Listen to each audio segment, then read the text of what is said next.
욥기서 32장 1절에서부터 9절까지입니다. 제가 벌써 성경을 수십 년을 가르쳤습니다. 그리고 어느 누구보다도 성경을 많이 읽고 또 연구하고 또 설교 한 사람 가운데 하나라고 여기지만은, 그러나 언제든지 이 어려운 성경은 바로 이 욥기서입니다. 욥기서는 42장까지 끝까지 설교하는 것 자체가 인내가 필요해요. 지금 살아있는 미국의 찰스 스윈돌이라고 하는 아주 유명한 강해 설교자이십니다. 찰스 스윈돌이 아주 오랫동안 욥기를 강해를 했답니다. 그래서 이제 욥기가 드디어 이제 끝이 나고, 오늘은 드디어 욥기 마지막 시간입니다, 이렇게 얘기를 했더니 교인들이 일어나서 박수를 쳤대요. 그 이후로 이 스윈돌 목사님은 이제 어디를 가든지 여러분들이 박수를 받고 싶으면 욥기를 강해하시오, 이렇게 얘기를 했답니다. 교인들이 왜 박수를 쳤을까? 그동안에 수고했습니다, 그런 뜻보다도 야, 드디어 이제 끝이 나는구나, 아마 그런 안도감에서 아마 박수를 쳤지 않겠는가.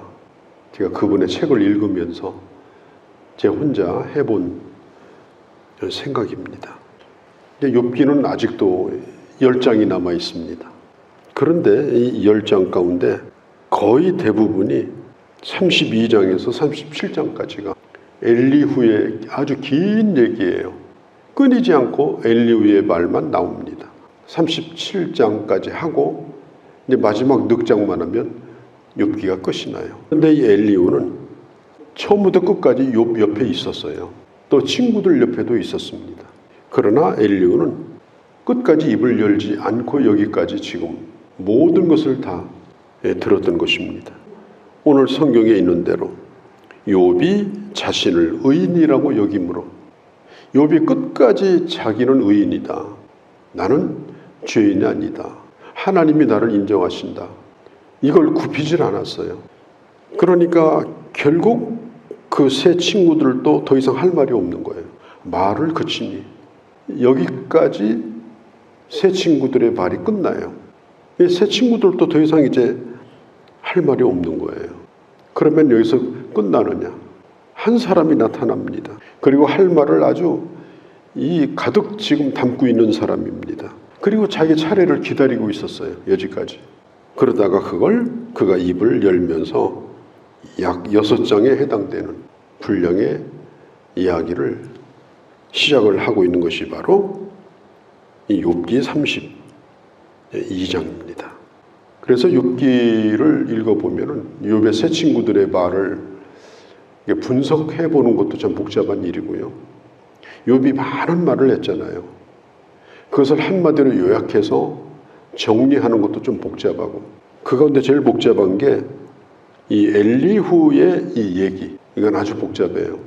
엘리후의 논리를 들어보면 우리가 흔히 말하는 양비론, 그러니까 양비론과 양시론이 있는데, 양시론은 이것도 옳고 저것도 옳다, 그게 양시론인데, 이 엘리후는 세 친구들의 말도 틀렸고 욥의 말도 틀렸다, 이게 양비론이거든요. 지금부터 내 말을 들어야 된다, 그러면서 지금 이 엘리후가 입을 여는 거예요. 성경에 보니까 32장 3절에 또 세 친구에게 화를 내면, 2절에도 엘리후가 화를 내니 욥에게도 화를 내고, 2절에 3절에 세 친구에게도 화를 내고, 지금 엘리후가 화를 내고 있어요. 왜 화를 내느냐? 욥 당신의 말도 틀렸다는 거예요. 아주 긴 얘기를 했는데 옳은 얘기가 아니라는 거예요. 그리고 욥의 세 친구에 대해서도 당신들 말도 틀렸다는 거예요. 그게 아니라는 거예요. 그걸 다 싸잡아가지고 지금 화를 내고 있어요. 이유는 뭐냐면, 그러면 당신이 죄를 안 졌다면, 또 이렇게 만든 게 하나님이시라면 하나님이 죄인이냐? 그럼 하나님이 잘못한 거냐? 그래도 네가 잘못했다고 해야지. 사람이 완전한 사람이 어디 있냐? 왜 끝까지 의인이라고 말하냐? 그건 잘못된 거다. 그리고 새 친구에게 하는 얘기가 이런 뜻이에요. 아니 31장까지 욥이 최후 진술을 하잖아요. 끝까지 저렇게 입을 열도록 아니 세 사람이 그 욥 하나를 못 당해내고 이 지경까지 끌고 왔냐. 그리고 지금에 와가지고 1절에 이제서 입을 다무냐. 도대체 당신들은 뭐냐. 그냥 화를 욥에게도 내고 친구들에게도 내고 그리고 입을 열기 시작하는 것입니다. 참 이 욥기서는 이 고난에 대한 얘기입니다. 답이 없는 고난, 답을 한마디로 하기 어려운 고난. 그러니까 고난 속에 숨겨져 있는 하나님의 거룩한 뜻, 그 뜻을 알게 해주는 것이 바로 이 욥기서인데 사실 욥기서 42장까지를 다 읽어봐도요. 읽고 나서도 모르겠어요. 충분히 주님이 대답을 안 해주신 거예요. 42장까지도.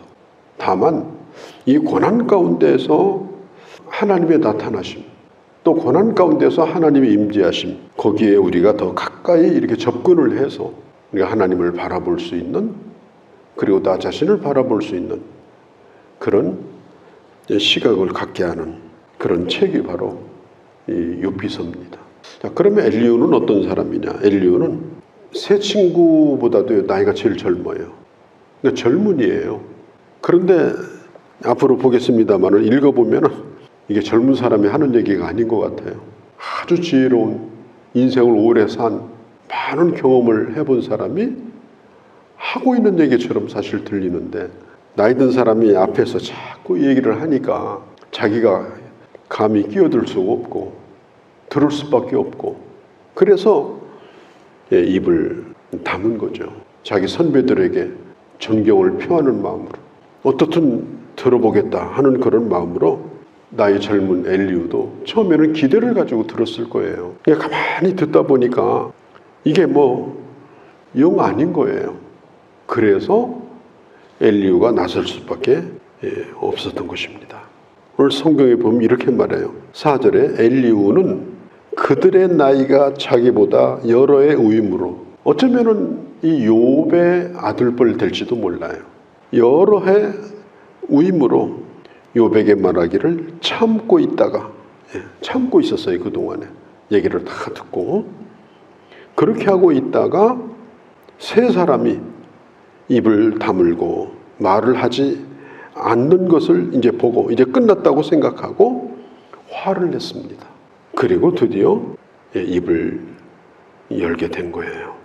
자, 엘리후의 얘기는 이렇습니다. 그 뒤를 읽어보면 나이가 어리다고 꼭 지혜가 부족한 게 아니다.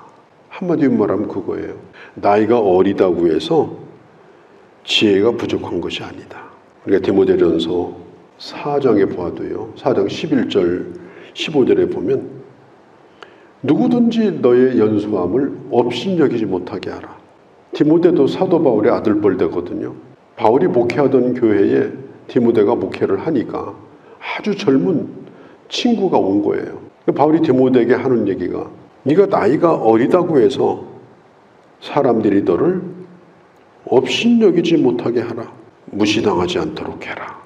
그러면서 바울이 하는 얘기가 오직 말씀과 행실과 사랑과 믿음과 정절에 대해서 사람들에게 본을 보이라.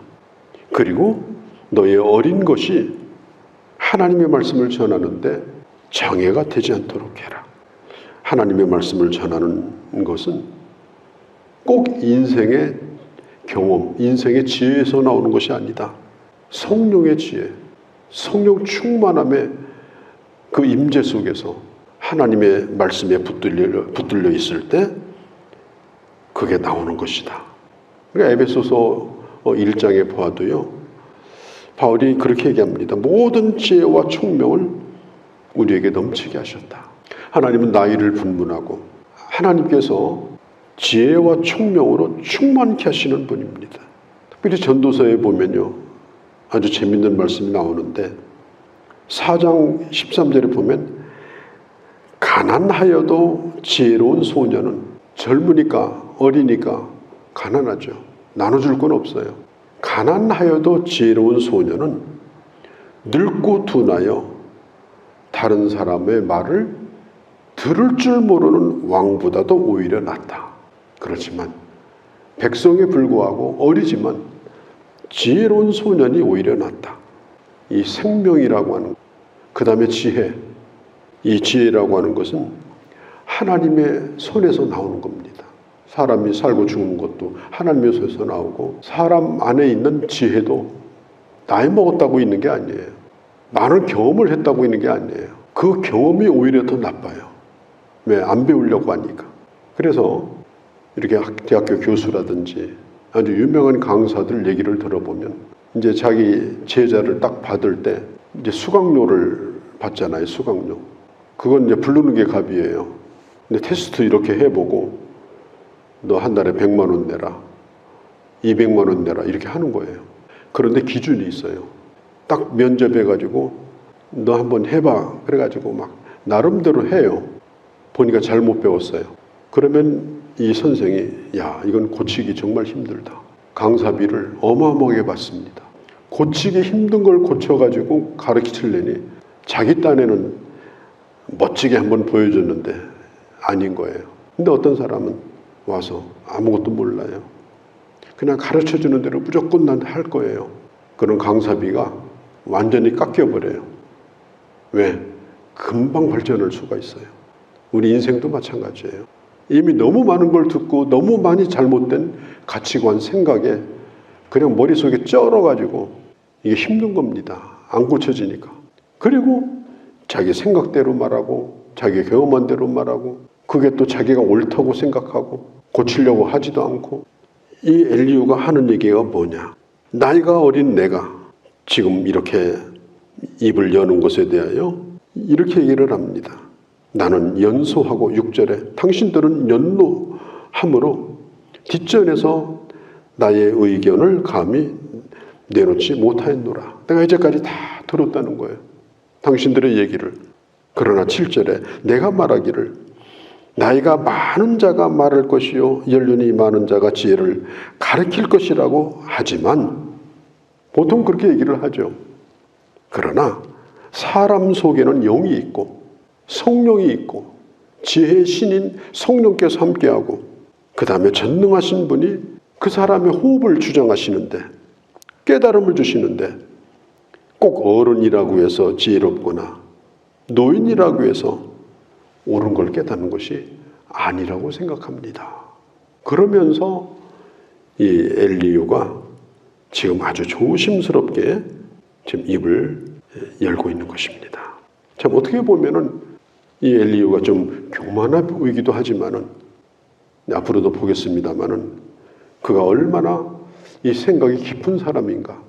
그의 말이 다 하나님 말씀이라고 볼 수는 없지만은 앞에 있는 세 친구하고는 좀 차원이 다른 그런 사람이라는 것을 알게 될 것입니다.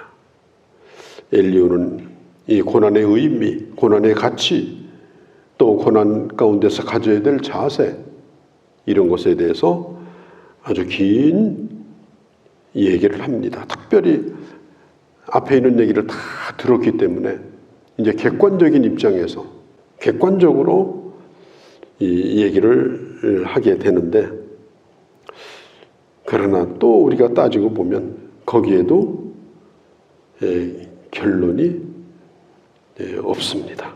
한 가지 우리도 자칫 잘못하게 되면 정신적으로도 영적으로도 육체적으로도 이게 나이를 먹었다고 해서 그 사람이 월등하다. 그렇지는 않습니다.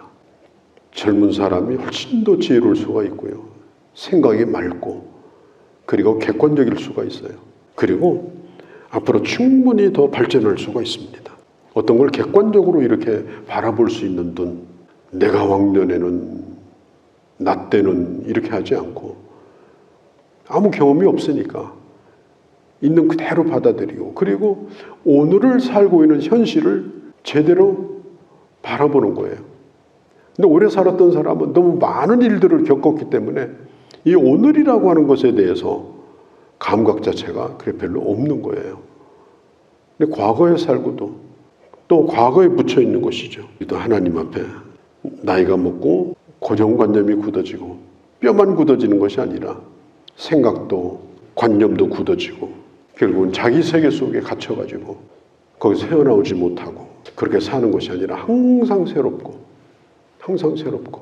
그리고 언제나 마음을 비우고 옳은 것을 받아들이고 그런 유연성을 가지고 우리가 나가게 되면 아무리 어려운 문제가 있어도 그걸 풀 수 있는 지혜를 하나님이 주시고 또 그런 능력을 하나님이 베풀어 주신다고 하는 거 우리가 다시 한번 생각하고 우리 욥기를 이제 다시 또 시작하도록 그렇게 하겠습니다.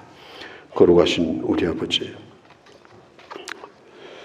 이 엘리후는 나이가 가장 젊은 사람이었습니다. 어떻게 보면 그들의 아들과 같은 사람이었습니다.